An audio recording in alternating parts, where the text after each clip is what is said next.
Good evening. I'm Vinita from Team Three Books. Today I have Ira Allegra, who's written three books, and she has a bestseller book also for Brave Enough for Tomorrow. So, Ira, many congratulations for being the bestseller, of the Prime Lead. And Thank you. I would request you to share, stories of all the three books that you have written. And please tell us about yourself, your hobbies, which grade are you studying in? So, my name is Ira Allegra Syed, and I'm 11 years old. I'm in UAE, Dubai, and I'm in sixth grade. My hobbies are reading, writing, drawing, Rubik's Cube, music. I know how to do the 2x2, 3x3, 4x4, and 5x5 in Rubik's Cube. And in music, I can play the keyboard, guitar, violin, and I've just started violin and ukulele. Wow. I also really love to write, which is how I've published three books. Um, Brave Enough for Tomorrow, the Whispering Windmill, and Finding Home in the Wild. This is Finding Home in the Wild is actually a bestseller from the last year's NYAF. It got second place, and Brave Enough for Tomorrow is the fourth bestseller for this year's NYAF Prime authors. Congratulations on, such achievements. I am so inspired that you're not just, with your hobbies are not just sports or games, but you have, love for music also, and that too, guitar and ukulele. So, before I begin to talk about your stories, I would want to understand, guitar and ukulele, they both have strings. So, can you tell us which one do you love to play more, and what kind of Guitar. differences that you feel? Guitar, okay. Guitar, because guitar, you have a lot more octaves. An octave is like from do to do. Mhm. So like from the first note to the to like, yeah. So it's like way more fun because you have more octaves. Because in the ukulele there are just a fewer strings. In the ukulele there are only four strings, whereas in guitar there are six strings. So in guitar you will get more pitches, Mhm. whereas in ukulele you'll get kind of less pitches. Even though ukulele is easier, I like a good challenge. So guitar. Tell me, writing books, you have not just written one but three books, and that two have been the bestsellers. So, tell me what inspires you to write stories, one, and the type of stories that you've written. Uh, what is the idea behind the stories? What inspires me to write is because I generally love writing and I have a pretty wild imagination. Mhm. So, like, I choose the best stories that I've thought of and then I put them into writing and then I write about them and publish them because I love to write, and certain things that inspire me will depend on each book. So, for example, for Finding Home in the Wild, what inspired me was that there are so many people around the world with mixed abilities. And I wanted to highlight the fact that even though we're all different, we're all basically the same because we're all humans. So, no need for differences. And in The Whispering Windmill, also a similar line of concept. But in The Whispering Windmill, I wanted to show more about different people, as in like their backgrounds and ethnicities, like how that also impacts decision making and stereotypes as well. And for Brave Enough for Tomorrow, I took a bit of a different turn. I wanted to show how there's always light at the end of the tunnel and how there's always every cloud has a silver lining. How there's always hope. The character in the Brave Enough for Tomorrow is going through a little bit of a hard time, but she always has hope, and she always knows that tomorrow is going to come around. It's going to be better for her. Uh, you are so young, right? How do you kind of perceive the world with such a clear lens? I honestly just think about the world that way because it's there's like so much going on in the world, and like a lot of young people today, they don't notice that because they're really busy in their own life, like, but I honestly like to just take it slow, stop, and actually think about if the world, how to make the world a better place, which is like what I want to show in my writing, how we can be better people towards other people, and generally how to be better human beings. And yeah, so I honestly want to make the world a better place. So I don't really like have a whole different perspective or anything. It's just that I think about the world in a certain way. Tell me, when it comes to, there are, you so correctly said that there's so much going on in the world, but very few people take notice of all such activities.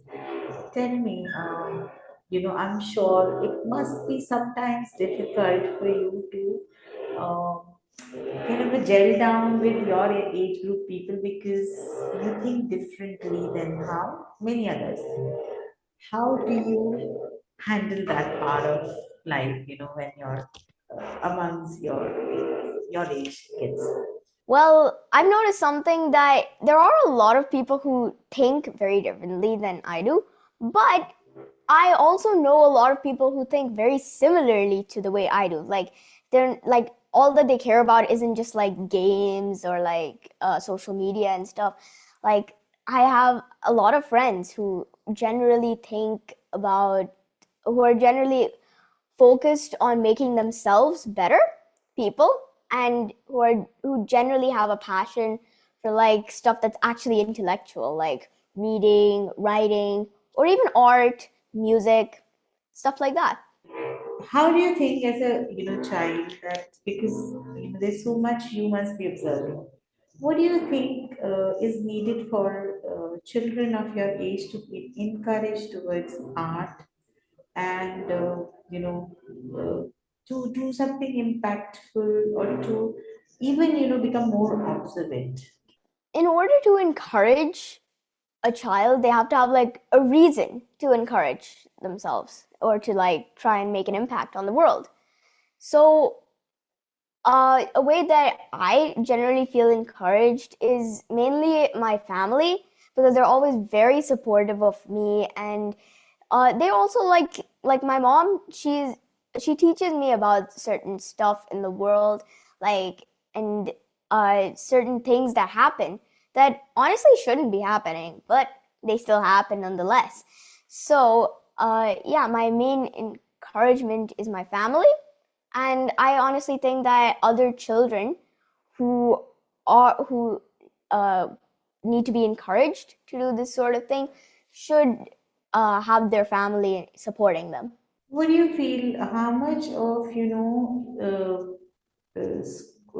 school life impacts this part in transforming a child into becoming more grounded in terms of to know about themselves and become strong enough to impact the environment around them.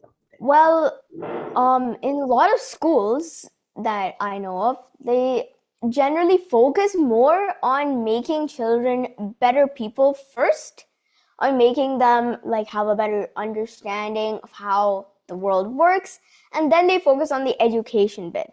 So they're not only learning about like facts and like math, English, science, and stuff.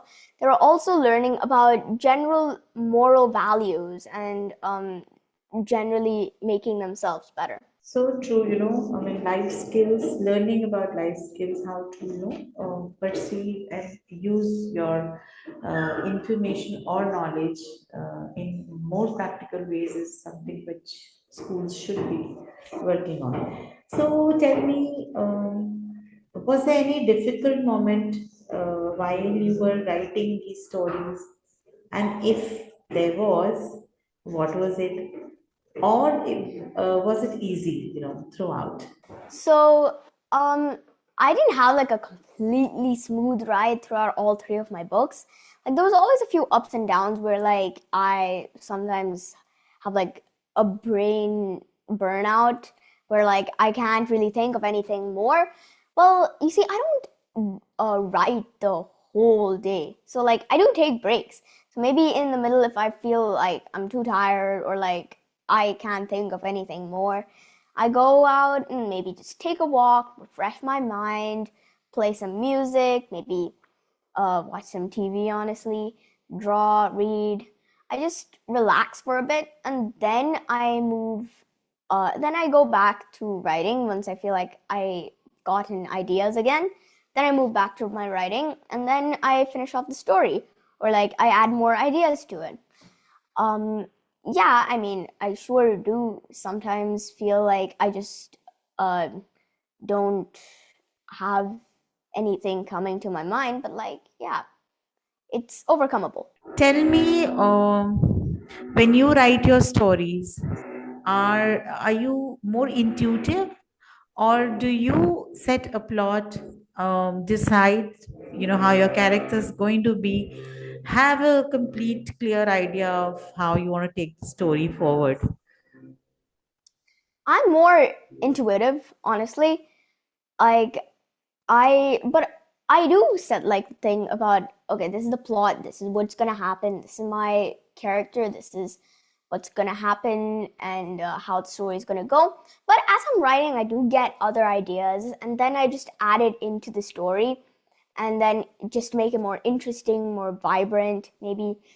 And so I add all the ideas, and the original plot becomes better. Tell me, what kind of message do you wish to, give to your readers or otherwise to your friends or family? If there is somebody you have to show your gratitude, who have been helpful.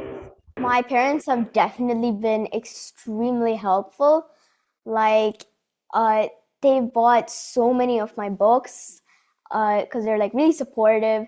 And even in the writing journey, like sometimes like when I'm done, I don't just immediately send it to the publisher. Like I proofread with my parents, and then they like give some more ideas, and then I add them in, or maybe they say something for improvement, like maybe I could take this part out, or like I could elaborate on this part, or something like that. And then, well, I take that as constructive feedback, and I improve on it from there. Also, let me know, is there any, in on any of your three stories that you've written, is there any part, scene, or portion of the story that you are emotionally attached to, or you had a moment of change within, you felt something moved in you? I don't have like a really emotional attachment to any specific part of my story, but I do generally like put my heart into whatever I write because I love to write and I generally want to take my message that I want to put into the story and like spread it with the world. And which one is your favorite out of three? I honestly feel that Brave Enough for Tomorrow is my favorite because I generally like science. I really like science as a subject and medicine and medical stuff. So I generally liked that one even better than most of the other ones because um, I wanted to research a little bit. Like I didn't know about this all the stuff that I wrote in the book until I researched and like double checked facts and because I like to research. So I use my researching skills and put those kind of facts and stuff into the book. And yeah, so I really like Brave Enough for Tomorrow because of not only the whole thing about it being like a really hopeful story, but also because I really like science and medicine and like helping people. It's very inspiring to speak to you, Ira, and I felt so good, to know about the stories, how write your stories, the way you think, and how you want to impact the world around you. So, congratulations, and my request is that you continue to write, share, and make the world a better place with your stories. Thank you. Thank you so much. Yeah, thank you. Bye.